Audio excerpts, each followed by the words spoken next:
किया है। मेरे बहुत ही सम्मानित और आदरणीय मेरे बड़े भाई, युवाओं के दिलों की धड़कन, और मैं समझता हूँ जो ये क्षेत्र जहाँ हम खड़े हैं वहाँ तो भाई साहब के जो एक एक लोग यहाँ इनके प्रेमी हैं, क्योंकि हमने पीछे चुनाव में देखा है मंच पर बैठे हुए हमारे भाई बिशंबर पहाड़िया जी, भाई सुहेल सेपी जी, उषा प्रधान जी, संजय मास्टर जी, जमील भाई और हमारे माहिर भाई बैठे हुए हैं स्टेज पे। इधर हमारे जागेश्वर नेताजी, भाई भैयालाल जी, अर्जुन सिंह जी, हमारे तमाम साथी यहाँ बैठे हुए हैं, उनको मैं नमन करता हूँ, क्योंकि आज ऐसे समय में आप सारे हमारे हरिओम शर्मा जी भी सामने बैठे हुए हैं, तो मैं उनको भी यहाँ पहुँचने पर धन्यवाद करता हूँ। भाई साहब, ये जो हमारी शिव दुर्गा विहार कॉलोनी है, ये तो देखो आपको तो मालूम है, पर यहाँ के भी जो लोग बहुत बहादुर लोग हैं, ये कभी किसी का रखते नहीं हैं। अगर किसी ने इनको कोई चीज दे दी तो उसको हमेशा उसका गुणगान करते हैं और उसको हमेशा ब्याज के साथ लौटाते हैं। बाबूजी ने, चौधरी महेंद्र प्रताप जी ने, जब ये मेवला महाराजपुर सीट होती थी उस समय से भी सबसे ज्यादा विकास कार्य, क्योंकि चौधरी रघुवीर जी ने बताई, हमारे भैयालाल जी ने बताई और पहाड़िया जी ने बताया कि अगर यहाँ पे कोई ईंट लगी है, शुरुआत कोई इस कॉलोनी में हुई है तो चौधरी महेंद्र प्रताप जी के द्वारा हुई है। ये लोग कभी चौधरी महेंद्र प्रताप जी को नहीं भूलते। और आज जो समय है भाई साहब, चुनाव लड़ रहे हैं यहाँ पे, आप यहाँ पे नंबर 1 पे, आज आप नंबर 1 पे खड़े हैं यहाँ कांग्रेस पार्टी।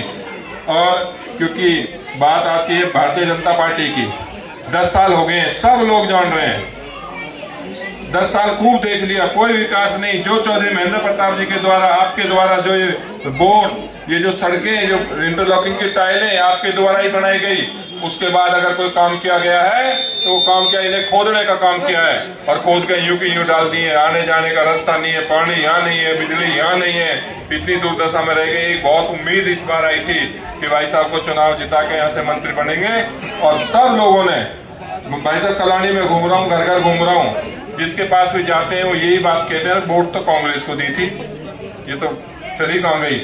सब एक एक आदमी ने ये कही है, हमने दी तो कांग्रेस को, आपको भी देंगे, पर ये नहीं पता ये गई कहाँ। तो मैं तो ये समझता हूँ ये हमारी कॉलोनी, ये आज भी आपको विधायक के रूप में मानती है और आपका हमेशा सम्मान करके आपको सिर पे बैठा के रखेगी भाई साहब, क्योंकि आपके द्वारा कराए गए जितने भी यहाँ सारी आपकी टीम बैठी हुई है, ये आपके कभी एहसान को नहीं भूलेगी। और आज आशीष को आपने आशीर्वाद देके जो ये, क्योंकि इसमें मैं आपको एक चीज़ और, जोगेश्वर नेताजी हैं, भाई साहब अंकल रघुवीर जी हैं, भाई बिशंबर पहाड़िया भी इसमें अपने टिकट की दौड़ में इस बार से पार्षद के लिए उम्मीदवारी इन्होंने अपनी दिखा रखी थी। और ऐसे समय पे, क्योंकि मैंने भी और हमारे पहाड़िया जी ने भी भाई साहब पे निर्णय छोड़ दिया कि भाई साहब जो आपको अच्छा लगे, जो आपको ये लगे कि भाई आपका प्रतिनिधित्व आपका वहाँ पे हम कर लें, तो आप उसको एक जो ये टिकट है जो कांग्रेस की दे देना। भाई साहब का निर्णय सर माथे पे, मेरा भाई है पहाड़िया, हमेशा अपने पहले भी भाई साहब अपने बहुत निजी संबंध में हमेशा सुख दुख के साथ ही रहे हैं। और इस बार पहाड़िया जी से मैं फिर अब भी, पहले भी मैं घर पे गया और अब भी मैं कह रहा हूँ सब पूरे समाज के सामने, पूरी बड़ी पंचायत में हमेशा अपने भाई की तरह सम्मान करूंगा। और आगे अगर कोई टिकट की बात आई, आगे कोई अगर पार्षद की बात आए, हम अपना परिवार नहीं रखेंगे, पहाड़िया जी की पहली इसमें रहेगी, हमेशा पहाड़िया जी के नंबर 1 रहेगा, हम अब बैक रहेंगे। ये मैं सब बड़ी पंचायत में कह रहा हूँ। आज जो समय चल रहा है, उस समय में सबसे ज्यादा बड़ा संकट अगर आप मैं देख रहा हूँ हमारी शिव दुर्गा विहार में है। और आने वाली 2 तारीख को जबरदस्त यहाँ से भाई साहब आपको जीत मिलेगी।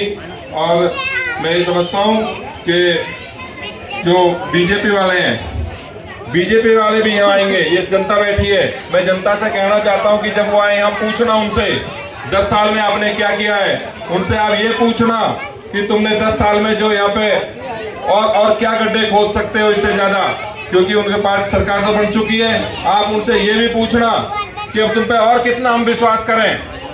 हमने 10 साल हो गए और इससे 3 महीने वैसा भी यहाँ सरकार को चुनी होगी, जो विधायक है वो अब यहाँ 3 महीने में एक भी दिन यहाँ पे कोई नहीं आया है। और 4 महीने सरकार हो गई है, 4 महीने में चुनाव टाइम में जरूर आया वो यहाँ पे, वो एक दिन भी यहाँ पे नहीं आया।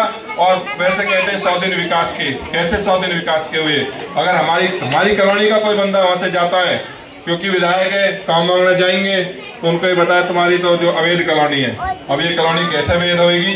इसमें सारे बिजली के मीटर के बिल जा रहे हैं, हाउस टैक्स जा रहे हैं। यहाँ से मैं समझता हूँ कि जो बिजली का और ये पानी की सीवरेज जो व्यवस्था है, ये तो इनके अधीन है, इसका भी टैक्स दे रहे हैं हाउस टैक्स के साथ में। तो मैं आप सब लोगों से हाथ जोड़ कर निवेदन करता हूँ, क्योंकि हमारे तो विधायक भाई विजय प्रताप जी हैं, और उनके बाद आज मौका मिला गली नाली और रोड बनवाने का। भाई साहब के आशीर्वाद से खूब जबरदस्ती हम ये सारे काम करा सकते हैं, ऐसे मैं आपसे वादा करता हूँ।